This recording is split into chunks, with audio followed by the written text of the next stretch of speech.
The Fish Creek watershed runs through the largest provincial park with its namesake in South Calgary. But the last time any kind of fish survey was done in it was 1992. Now biologists are using a technique called electrofishing to identify species that call the creek home. Kevin Fleming explains.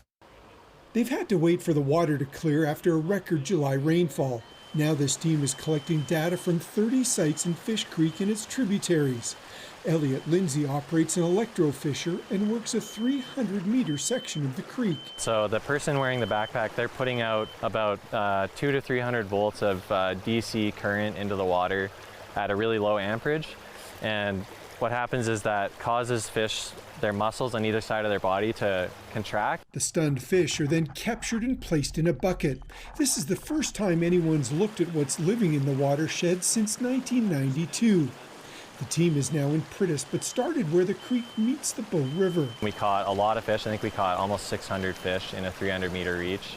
And we did document Prussian carp there. So those fish were not here in the 90s at all, anywhere.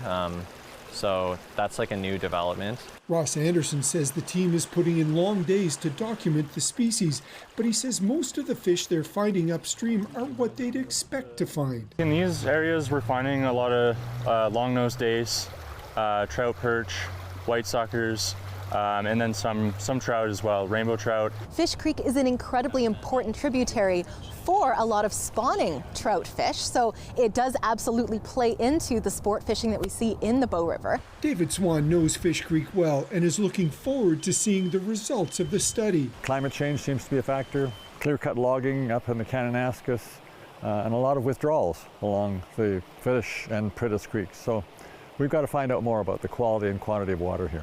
Researchers are hopeful to complete their field work by the end of this month. Then they say it'll take another couple of months to compile all that information, and they're hopeful that the finished study will be released sometime later this fall or early next year. Kevin Fleming, CTV News, Pritis.